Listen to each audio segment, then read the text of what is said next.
That's right. Well, we actually just crossed alpha at this stage. Wow. Yep. So Yep. this is really early to be showing. What we're doing is right now is we're coming out in the games preview and early access program. So we've been working behind closed door with our Kickstarter community for about a year. And for the next 9 to 12 months, we're expanding that to the Steam user base and the Xbox user base on the games preview and Steam early access programs. And so we've grown from 10,000 people to several hundred thousand at this point, which is very exciting. Yeah. But we're planning on working with the community for the next 9 to 12 months before we drop ship all the story. So at this stage, you'll get the intro that you saw at E3. It's expanded. What we saw at E3 was like a contracted version because we had to make it shorter for the show. And then you're going to see a lot of the play mechanics of how the world is built, but you won't see the full story experience until we're done. Now, what's been the sort of jumping out of a plane without a parachute kind of feeling about this much attention on a game that started on Kickstarter? Like, it's got to be overwhelming. Yeah, I mean, it's a lot of attention for a studio our size. We were 20 people on the studio. We grew from 7 from our last game, Contrast. But at the same time, it's also exhilarating, right? Like there's getting this much attention coming out on early access. Obviously, we managed to get a lot of people on board. That's gotten more money into the project, so now we can hire more people. We're growing the team, and it's exciting to be able to be in a situation where we can make people dream and then have the means to actually go out and realize that dream. Yeah, I'm sure you've been getting a lot of comparisons to BioShock just because of the retro feel, the sort of retro futuristic storyline with the pneumatic tubes and the technology. But what is the game? A lot of people are going, what is this? As he pops pills. It's a survival action adventure game where you play the only guy who is off the meds, and everybody's on this drug called joy, which makes them happy, but also acts as a tool for them to deny the conditions that they're living in. And the society's taken this drug for so long, it's gotten to the point of being about to collapse. And you're the only person who's going to see the world for what it is, truly, because you're off the drug. I was really interested in exploring that concept. We were inspired by Brave New World. Mm-hmm. Obviously, Soma. Brazil was a big inspiration. Right. Oh, okay. Clockwork Orange. Obviously. So a lot of movie references to start. Whitney, our art director, goes through a lot of research in terms of developing the style of clothing, the architecture. This is set in 1964. You can actually see on the calendar next to it, you can see the exact date. Yeah, that's very 1960s for sure. And so, I mean, like that's the general gist of the game. So at the moment, you get a strong level of story that yes is reminiscent to games like BioShock or Dishonored. I was at Arcane before starting the studio at Compulsion, but at its core apex, the functional gameplay loop is a survival game. So once you come out of this area, we'll talk more about how the mechanics work in the game. But at this stage, what's going on? Yeah. So at this stage, we're testing. Yeah. So if you stand up on the side, you can actually look for a power cell. So she's upset at you right now because you haven't been doing your work, and you haven't been doing your work because you're kind of tuned off of the drugs for a bit. Yeah, so there's a power cell right over here, yeah. So your job is to redact history. So that's basically the job of Arthur at the beginning of the game. So really, this is, again, a society that does not want anything bad about the past to survive any of the archives that they have. So you're going through the library records, and you need to decide whether you're going to accept certain elements of history or reject them. And that's kind of how we set up the beginning of the game, to kind of give you a little bit of context about both who you are, but what the world is, and what's the story behind the world that we're in. So you can decide whether we were always at war with Oceania. Exactly. Yeah. Oh, wow. Yeah. Okay. It's really a question of understanding. So this is a way for us to put lore here. We had a lot of fun actually doing the ads from the 60s Yeah, ads. I love those. But we're also giving important clues for players who want to go and delve a little bit further into the story. we're also giving a lot of clues about what's happened in the last 20 years to bring the world to the point that it is right there. This is one of the things that I was really passionate about on the game, to litter the world with different clues. So what we did is we branched history at a certain point in time. And internally at the studio, we have like a very precise timeline of all the events that have occurred within Wellington Wells in England as a large. But we don't tell that to the public or to the people outside the studio, but what we do is we litter the world with clues so that people, if they're more player-oriented, story-oriented players and they want to explore the environment around them, they can get more information and sort of piece together what's actually happened in the world. So, all right. So you've done all your articles at this point. And Victoria's left. So Victoria was inviting you to this piñata party, which is basically one of the office workers, birthday that day, and they're having this piñata party to celebrate the birthday. Oh, right.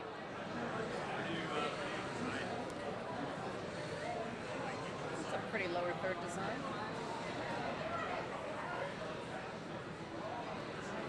So if you look to the left here, this through is that very window. Brazil right here. Okay. Yeah, I think you just about missed it. So this guy was off his joy, and he's been stuck with the thing. And now so he'll say happily high because he's high on the drugs, so he'll be happy and actually look at it. Weird Joker man. Stay away. Oh, ominous. Okay. And so we had a lot of fun with the game. Like I was the first time I had a chance to do some live action footage with a real character. Right. So we went out and we filmed 24 episodes of him. This is his doctor show. He's currently telling you how to deal with scurvy, which is obviously something that shouldn't be existing in the 1960s, but is in our world. Right. But he has everything from a cooking show where he explains to you how to cook with sawdust, like with elements. So it's deepening the layer of denial over like the terrible conditions that people live in. So people are getting scurvy because they're not looking after themselves. That's right. It's almost like a. Well, they've taken the drugs so much that the society's spiraled out of control, and it's on the verge of collapse when you start playing the game. Bit of that Red Dwarf influence as well. So. With the Better Than Life computer program. Yeah.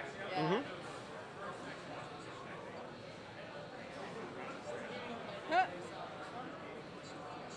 Yeah, so again, like it's just raining home like the usefulness of your job, where Right, like really It's like whatever make you're work. doing is make work. Yeah, exactly. I think that was part of the whole concept of really typecasting the society that you're living in that way.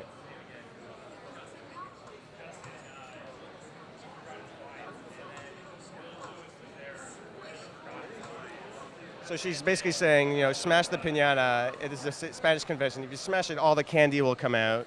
But it's squeaking. But it's squeaking. Yes. Yeah.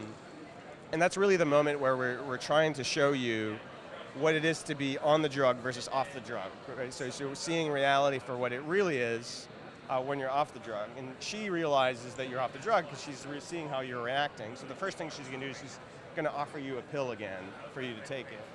And when you refuse to take it, she realizes you're consciously not on the drug, and that is very bad in this society. So this is a society that's in denial, but doesn't want to remember their past. Something terrible has happened in their past. Noble savage protagonist, right? Like exactly. New World. Yeah. There's a piece that's missing from the intro in this demo that's in the game now, but where you end up in the far side of the city where all the outcasts live, all the people who are off their joy. And that's where you're going to start your journey to try to escape the island, which is the basic, primary goal of the players to get outside of the island and escape. In order to do that, you're going to have to cross through different districts, different areas of the city where people behave in different ways. And you have to start learning the rules that the society is living by in order to conform and blend into the society. Yeah, so that's basically the gist of the game's experience. So there's a heavy role-playing element to it. Well, there's definitely some learning experience of wearing the right clothes, depending on which areas that you're in. Like you can actually see the two districts right here. This is the original concept art that our art director Whitney painted for the different areas of the city. So in the painted rainbow roads is where all the happy people are, where they're taking their drugs, they're wearing their masks. There'll be a lot more social constraints for you to follow there without, than there is in the first area of the game, where we spend more time teaching you a little bit more about the survival mechanics of the game and how to stay alive and eat and drink and whatnot. I really wanted to make a dystopia, and Whitney felt the 60s in England were a good period piece to look at because it's the time where the British stopped looking back towards Second World War and started looking forward to the future. So it's the space age, it's the crazy fashion age where function over form in architecture. So we thought it fit well thematically to what we were trying to build. And then we looked at a number of references, like Brazil was a big inspiration, Clockwork Orange is a big inspiration. Also a show called The Prisoner from the 1960s. Right. Yeah. So yeah, we started looking at a number of different okay, I can see that influence for sure. influences that we felt was working on. Uncle Jack is actually based on a skit, is inspired from a skit from Monty Python called Blackmail. Really? Where, it was the original inspiration for it, where the guy's actually blackmailing the audience into calling him because he's going to reveal bad things about them on television otherwise. It's a pretty hilarious show. So there's a lot of influences that went into that. Oh yeah, we because we were a small team, we were able to spend a lot of time in pre-production just looking at different references and deciding which ones were good ones to pick up from. And yeah, we had also obviously a lot of comparisons to BioShock, which we're very flattered by. I wouldn't say it was a direct inspiration for their art direction, but I know the environment artists are big fans of the franchise. Great. So at this stage here, we are trying to teach you how to craft something before we allow you out. Because we want to make sure you know how to craft stuff in order to survive. So if you look on your left, right here, there should be containers. So and then it's kind of teaching you so you can craft things by pressing the menu key. Yep. So if you go right here and you press the light, you should be able to build a lockpick. Oh, there. Okay. Right. There we go. Pointy stick. Pointy stick. It's very snappy. No, it equips automatically, okay, but it doesn't holster it automatically. So again, to come back to the whole conformity suspicion thing, if you're wielding a weapon, we'll do it outside and I'll show you the impact that it has, but obviously you're much more suspicious if you're running around with a weapon in your hand than if you I'm staple starting it. to see the arcane pedigree more and more. Well,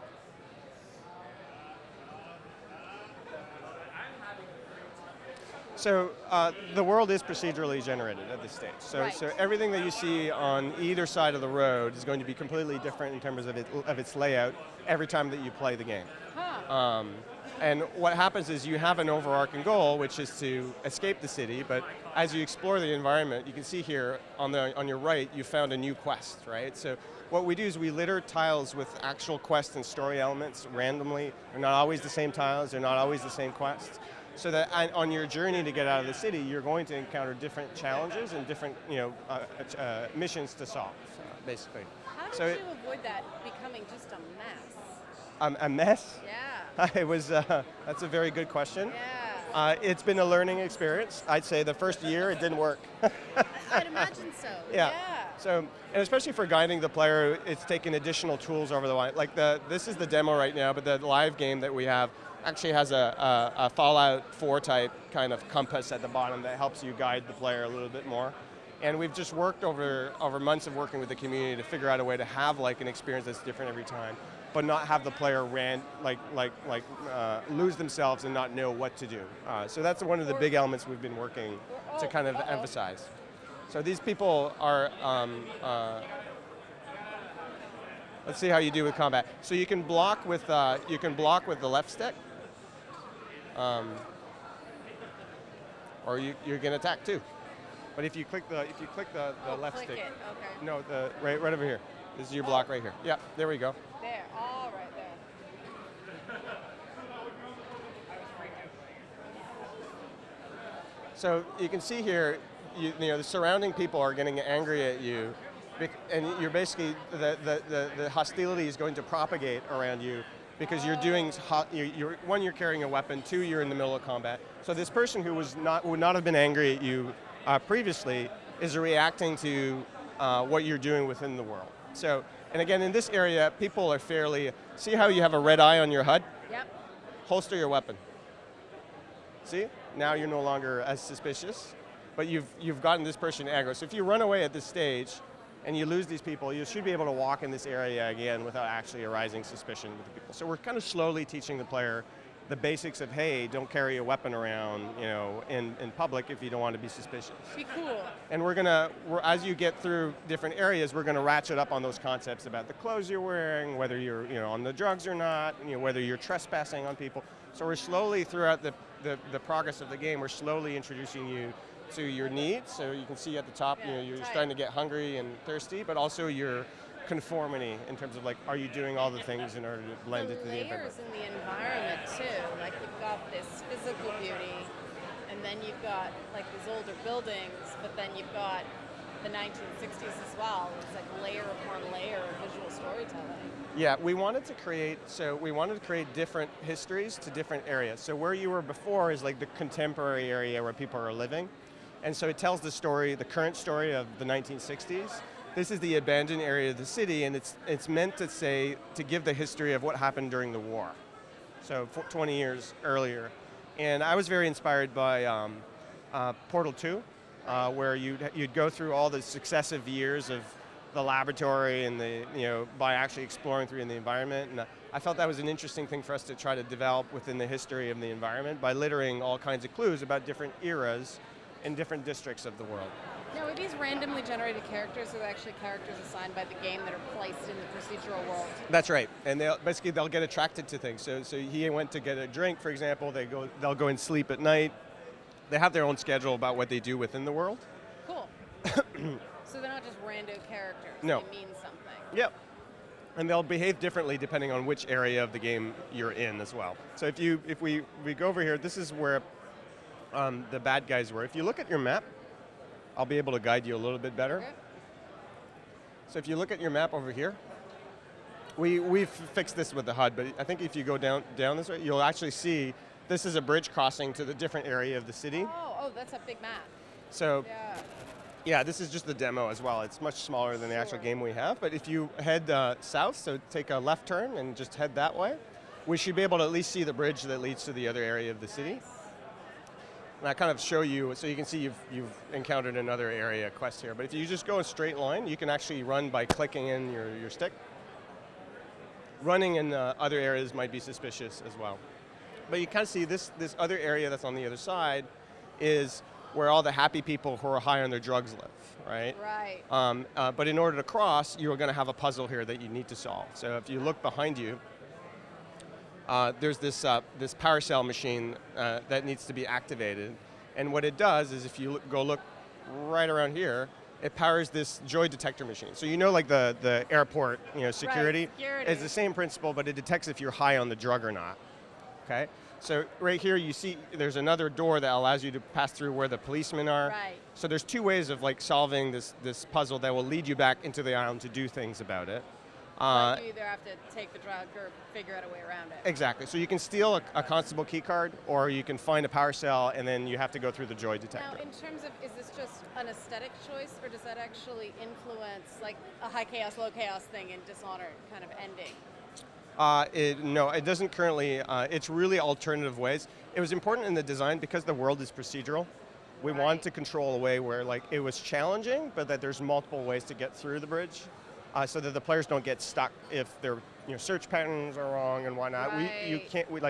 We can't control the experience of the player as keenly as we would within a linear experience.